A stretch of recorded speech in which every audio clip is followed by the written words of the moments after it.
Hi everyone, welcome back to GoggleDocs' latest episode. So we are looking at the case of Fatima, who we are suspecting may have a new diagnosis of heart failure. So in today's episode, we're going to be looking at what happens next, essentially. And to start off with, that will be an echocardiogram being conducted. Before we get going, however, let's all reintroduce ourselves. So Kevin, over to you.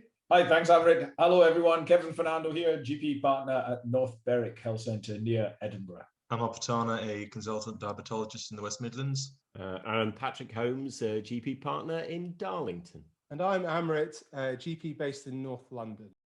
We're actually going to first look into some of the classifications around heart failure to get a bit of an idea of where Fatima may fit into these variety of classifications and therefore what her management would be.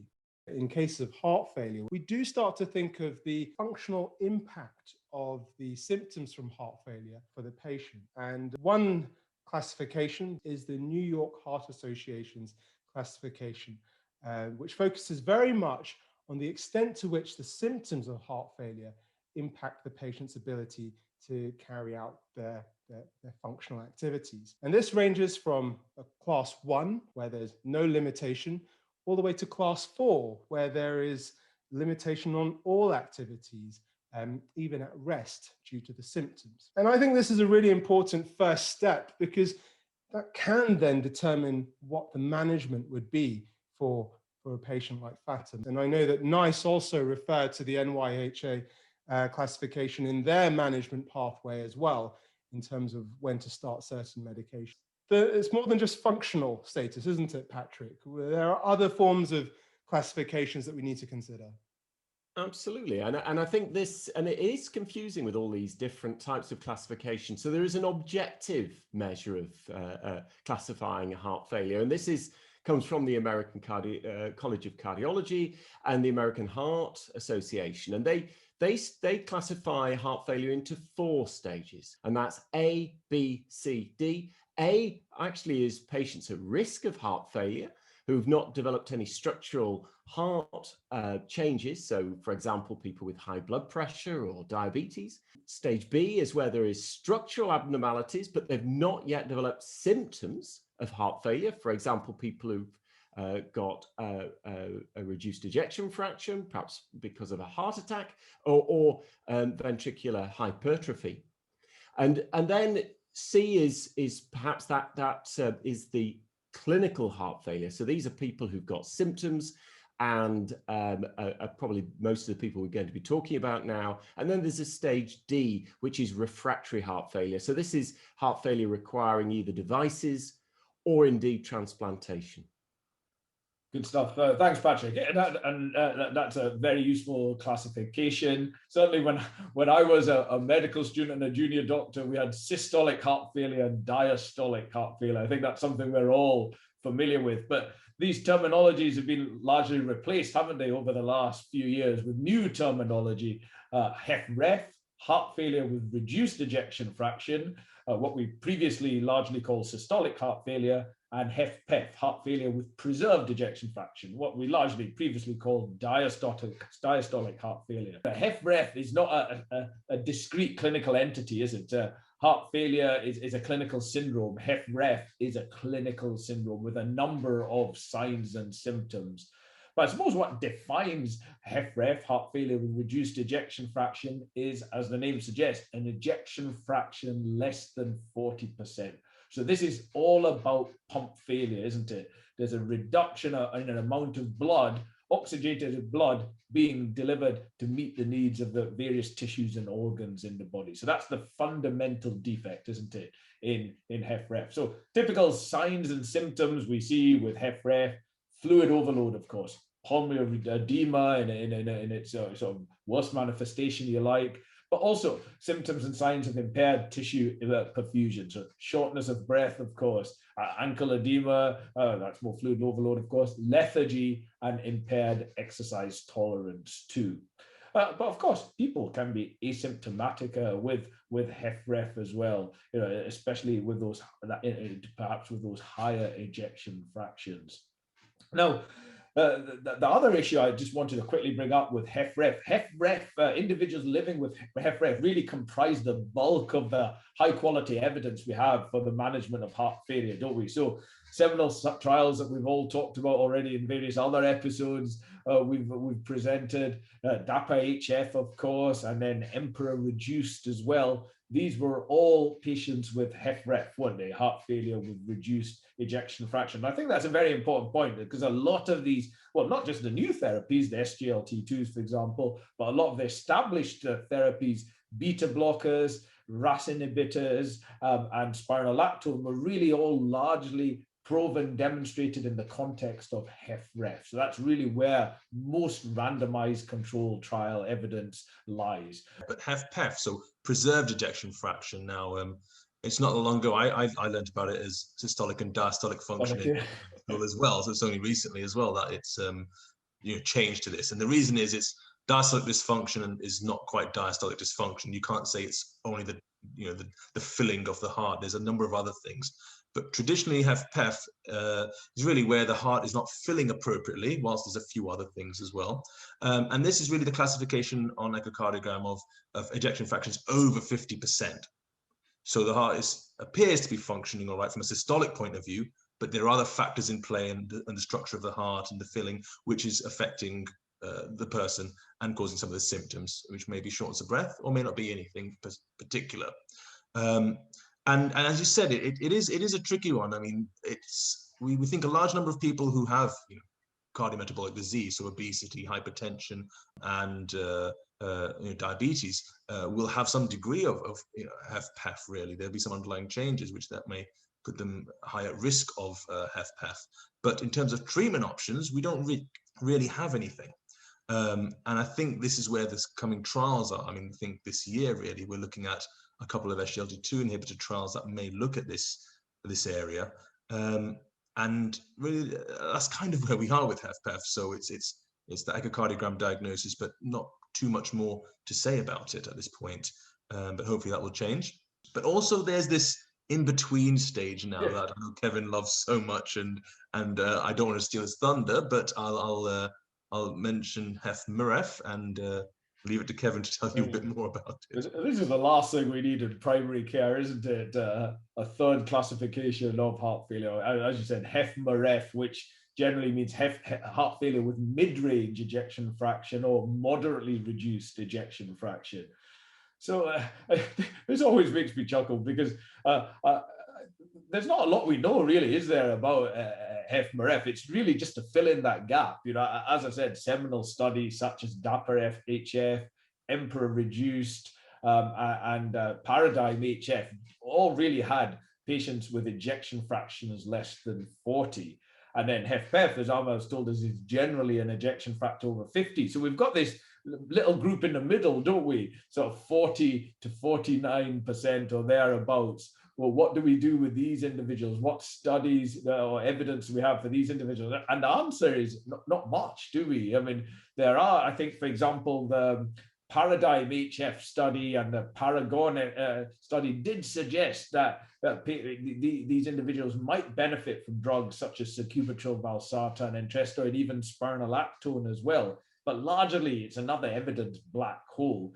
But it is a terminology, we are increasingly hearing about, and of course is relevant because drugs will be licensed for specific ejection fractions, won't they, in specific contexts. So I suppose we should be aware when interpreting echo reports and then choosing therapies of what that specific ejection fraction is. But now I was just going to say really that I think you've seen from these different classifications that we just talked about that there's a lot that's just focused on kind of numbers and physically what you find. But I'd say from I'm sure you lot will tell me more better than myself, that the patient perspective, what matters more in a way, the quality of life, doesn't it? It doesn't matter whether they're 40% or 45 or 56% really. How are they feeling? And likewise, is anything going to improve that feeling and that quality of life and the symptoms? So that's why I think that NYHA still has its place and is still a very important. And I think this also highlights the importance of that referral to the specialist heart failure pathway, because a lot of what we've just discussed is actually what is being identified in that referral process. Yes. When the echocardiogram is undertaken, depending on your local sort of pathway, but ultimately that discussion amongst an MDT to classify the patient's heart failure, and then that really important discussion, obviously, with the patient of explaining this terminology. So there are a couple of things there. There's obviously the clinicians understanding the terminology, but also the patient as well. And not only the terminology, but some really important discussions that need to be taking place about prognosis.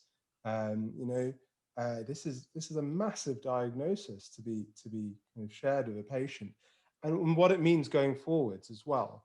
Because from my understanding, if we reflect on the NICE guidance, the patient usually has a couple of initial appointments with the heart failure team before the management tends to be then shared with primary care, depending on the extent of the severity. So we're hoping the patient would be primed at least, but then there is a real role for primary care to be able to interpret the letter, the correspondence that comes from the heart failure team, and have that ongoing discussion and interaction with the patient.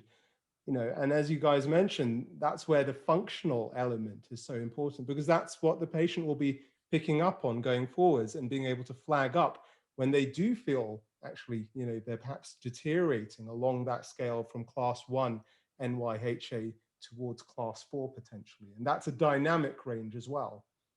And I think it just shows you the importance that, I suppose, when we talk about classification, coding is going to be really important in primary care.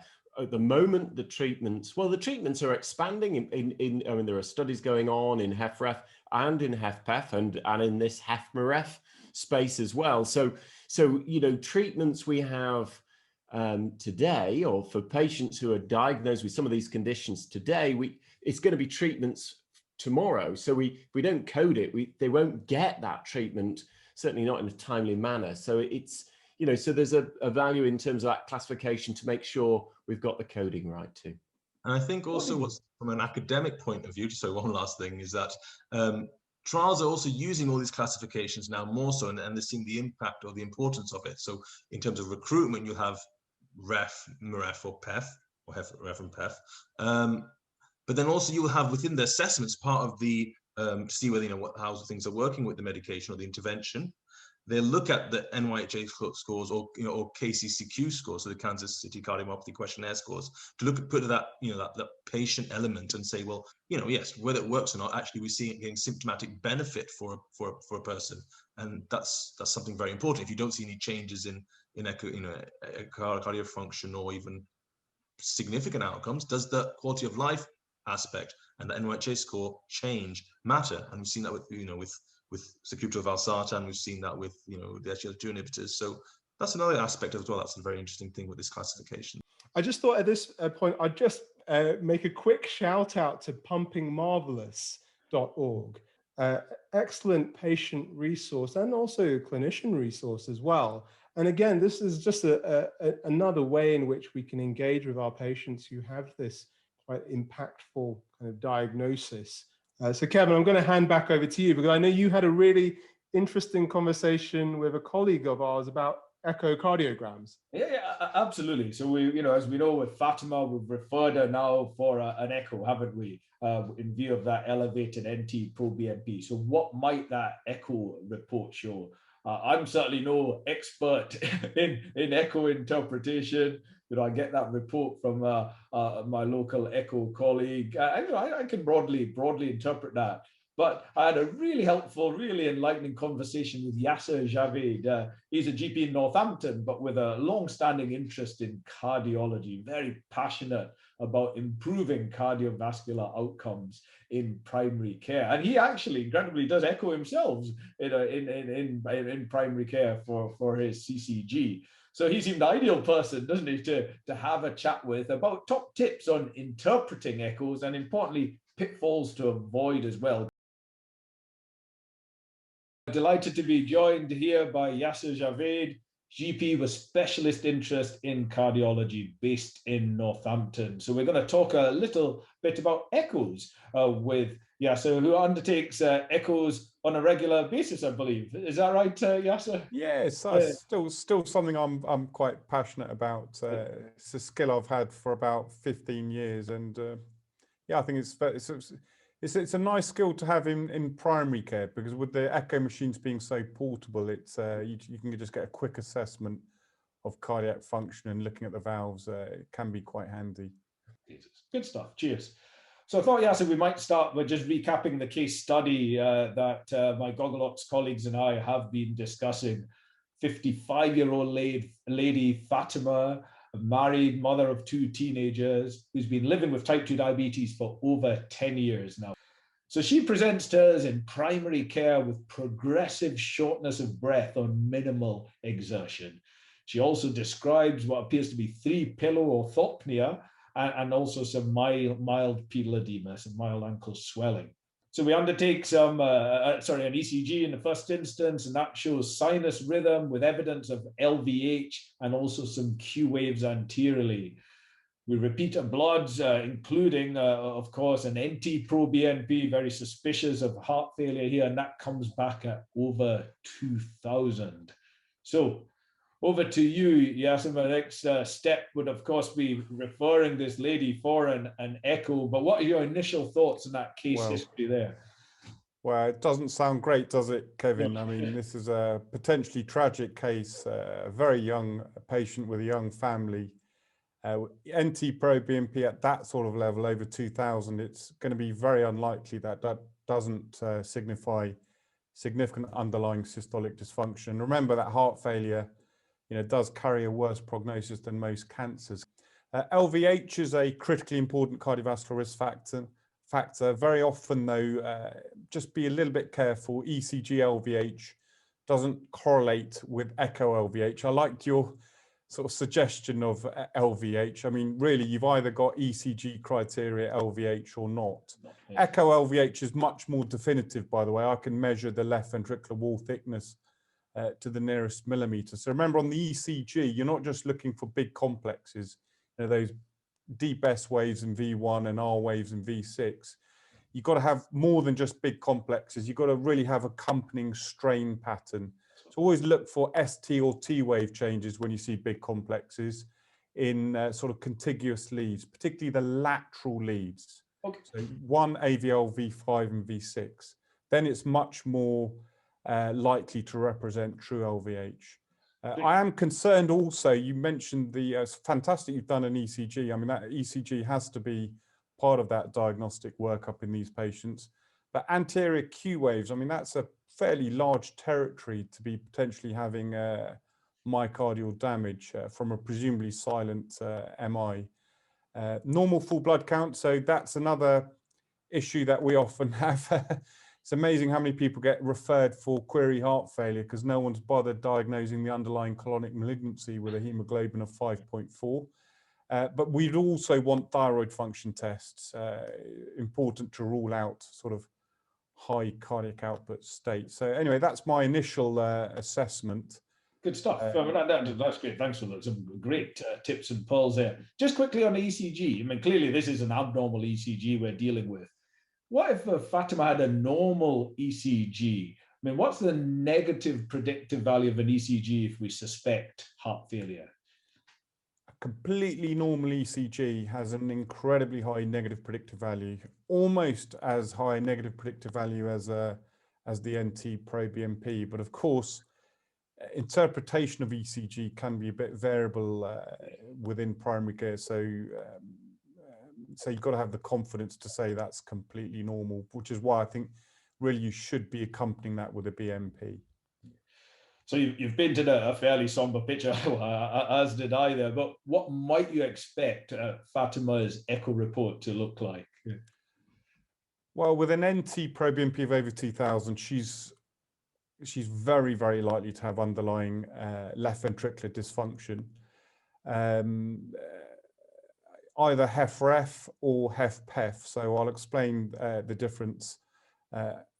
Heart failure with reduced ejection fraction is essentially where there's a systolic issue with the heart, systolic compromise, and the ejection fraction has now dropped to below 40%. Anything below 50% is technically abnormal, but below 40% is when we consider that to be heart failure with reduced ejection fraction. I mean, the common risk factors for that, which I'd also like, by the way, on the referral letter, if there's any history of ischemic heart disease, hypertension or diabetes.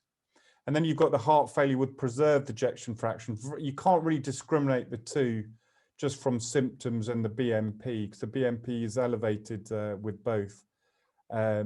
These patients generally have a history, almost always have a history of long-standing, poorly controlled hypertension, with diabetes often, central obesity, obstructive sleep apnea, AF, they're all very common denominators when I see a new diagnosis of HFpEF. And in HFpEF, your ejection fraction is normal. It's more than 50%. So think of HFpEF as if the left ventricle's just become like a stiff balloon. So when you let go of a stiff balloon, it does contract normally, so you get a normal ejection fraction, but you try filling up a stiff balloon, it's very difficult. So this is a filling problem of the left ventricle. The left ventricle doesn't fill properly, but sadly it carries almost as bad a prognosis. And unfortunately, there's at the moment no proven prognostic treatments. And what's the prognostic value of an echo? For heart failure, it's very much dependent on the ejection fraction. For heart failure with reduced ejection fraction. And for valve disease as well, it's very prognostic, particularly when you start getting towards the severe end of aortic stenosis. It's very often the valve findings in conjunction with patient symptoms that determine the prognosis and indication for intervention. So you've mentioned, just to return to Fatima's report, you'd be looking for the ejection fraction. That's going to be one of the most helpful bits of information we can get from an echo report. Any other sort of tips for us when looking at those echo reports in primary care, apart from the ejection fraction? What else might we be looking out for? I'm so glad you asked this question, because an echo is a hell of a lot more than just the ejection fraction. Often I see colleagues just they just look at the ejection fraction, code it, and that's about it. So the problem with an echo is it's usually just a technical report done by an echo technician. Yeah. And it can be just a series of technical findings, and it's really up to you to integrate those findings with the clinical picture. It also picks up a lot of incidental findings, especially minor valve lesions, and unless you're aware of the relevance of those, it could actually end up fueling a lot more secondary referrals. So first thing I do when I look at an echo report, I go straight for the rhythm and the rate. It's well worth looking at that. You know, have you missed an atrial fibrillation? The rate's very important, especially in atrial fibrillation. Fast rates in atrial fibrillation can actually be the cause for heart failure. But then for most echo reports, unless I'm really suspicious of valve disease, I just home in straight on that left ventricle. And I go straight for the left ventricular systolic function, which is your ejection fraction. So think of the ejection fraction as the percentage of blood within your left ventricle when it's full up that's ejected during systole. And as that 50% cutoff is the normal cutoff. So if you got a reduced ejection fraction and it's now below 40%, you've technically got heart failure with reduced ejection fraction, or LVSD is what we sometimes code it as. If it's below 35%, that's called severe LVSD. But it's not just about identifying the LVSD. You can get some really good pointers when you look at that echo report as to what's causing the heart failure. And you'll find on echo reports, it's almost mandated. They have to report whether the reduction in ejection fraction is patchy. And by patchy, they'll use the terminology regional wall motion abnormalities. Yeah, I've seen that. Yeah. If you see that, you're almost bolted onto a diagnosis of ischemic heart failure. Because think about it, that left ventricle supplied by all three coronary arteries, they're not all going to be stuffed to the same degree. So you get this patchy reduction. If it's a non-ischemic cause, particularly a cardiomyopathy, alcohol, viral, then you get a global picture. It'll be much more symmetrically sort of reduced. So just seeing that on the report, you can even tell the etiology. Quite helpful in that. Yeah, absolutely. And then the other thing is, don't forget there's two forms of heart failure. So even if the ejection fraction is normal, yes, you've got to look for features of diastolic dysfunction, which is essentially what heart failure with preserved ejection fraction is. So I told you the left ventricles become very, very stiff in HFpEF. So you can't, by my clinical perspective, you can't get HFpEF without that left atrium being significantly dilated because it's contracting against a very stiff left ventricle. So if you see someone with a moderately dilated left atrium, especially if they've also got LVH, raised BNP, you know, that is very, very suspicious of heart failure with preserved ejection fraction. Sorry, just a few other things, if you don't mind. Just look at the size of the left ventricle. The size of the left ventricle is very important. If you see a severely dilated left ventricle, if you see that, again, very suggestive of a cardiomyopathy, especially if it's more than 6.5, 7 centimeters. And obviously don't miss the left ventricular wall thickness, which is much more definitive of LVH than an ECG. So that's basically the left ventricle done and dusted. Then I go straight onto the valve lesions. Every echo report, they have to comment on each valve. There's only 2 valve lesions you need to worry about. In this country, anyway, it's really aortic stenosis. Very unlikely in a lady of this age, unless she's got an underlying bicuspid aortic valve, which is a congenital abnormality that afflicts 1% of the population. That will be commented on in the echo report. Or mitral regurgitation. And that's usually due to mitral valve prolapse. We don't see mitral stenosis anymore because that's really only due to rheumatic heart disease. But very commonly, in fact, virtually every echo report will have at least mild tricuspid regurgitation or mitral regurgitation because those atrioventricular valves are inherently leaky. So don't get too concerned with mild mitral regurgitation or tricuspid regurgitation.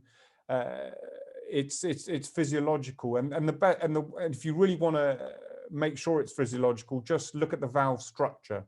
There's always a comment on valve structure. If the mitral valve structure and tricuspid valve structure are normal, and you've got mild regurgitation of those valves, you can really ignore that as physiological. I mean, otherwise you'll be referring 80% of the population for a cardiology assessment.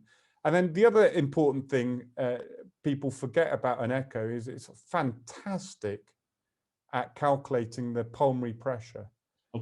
You can actually identify pulmonary hypertension, which is a very good proxy for the right ventricular systolic pressure. So in a breathless patient, you can pick up significant underlying lung disease from the echo. Obviously, you can get pulmonary pressure from left ventricular failure as well. But when you start getting pulmonary pressures above 46 millimeters of mercury, you've got to think, is there a coexisting lung disease like COPD or that small recurrent PE that most of us miss actually in primary care, that slight, gradually breathless patient with severe pulmonary hypertension.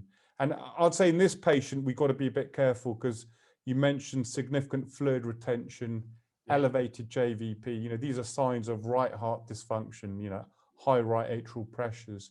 So I'd personally look out for that in this patient.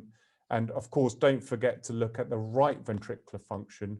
Cor pulmonale in particular is still a common finding where you get this isolated right ventricular failure usually from COPD. Again, you've given us some real gems then when looking at that echo reports. And to be honest, you've covered quite a bit of this, but any specific pitfalls to avoid when looking at the echo report in primary care? Yeah, the biggest pitfall really is, you know, don't just go by the ejection fraction to rule out heart failure. You know, the number of times I've seen, you know, colleagues in primary care, in a breathless patient raise BNP, they get this direct access to echo and they just rule out heart failure completely just because of that ejection fraction. So HFpEF, depending on the age of your population, could actually represent more than 50% of your total heart failure patients. So just always have that as a potential part of your differential diagnosis in your breathless patient with a raised BNP. Great. Thanks so much for your time, Yassir. That was fantastically helpful. I'm sure our viewers, I certainly found it very helpful. I'm sure our viewers will find it very helpful too. That was brilliant. Thanks very much, Kevin. And thanks, Yassir, as well. Really, really excellent interview there. To be fair, I wish I'd had access to that when I was a medical student, because it really cleared up a lot of grey areas for me, particularly looking at the echo report, because it can get quite confusing. Absolutely. And Yassir's a great person to go. I noticed he had a little picture of an echo in the background as well. That's dedication, having an echo image on your wall as well. What stood out for you guys from that video? So from my side of secondary care, really, I think especially with kind of COVID at the moment and everything going on, I think having that access to echocardiography in primary care settings, from my point of view, makes a lot of sense in a way. I don't know how you think about that. Obviously, I'm invading in your sides of things, but just having that access and that straightforward in the community kind of access to echo, I don't know if that's done a lot in your neck of the woods, because that seems like a quick way, especially with COVID, we're having delays in a lot of things or trying to restart care. That's in a quick way of someone with such a significant diagnosis to get the ball rolling sooner rather than waiting for secondary care in a way. I suppose for me, it was those common conditions which we deal with increasingly in primary care, particularly atrial fibrillation. I thought, he gave some really good advice in terms of choosing your patients who've got atrial fibrillation, to when to refer and what to be looking out for when you do. Certainly, as Yassir said, breathlessness is such a common symptom in those people. So yeah, that was one thing I took away. Yeah, I think, well, I enjoyed the whole interview. It was very, as Amrit said, I wish it had a while back in terms of my ongoing clinical management. I think the bottom line is I'm probably not referring enough people for echo. I think that's probably what I took away. Moving on from that, really, we're now at the stage in our case with Fatima of really confirming what the echocardiogram for Fatima showed.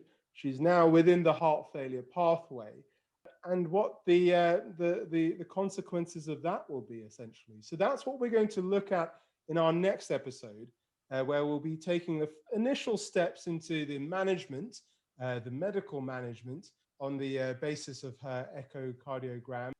If you enjoyed what you saw today, please do subscribe to our channel. And again, please do comment on anything that has come up during this video.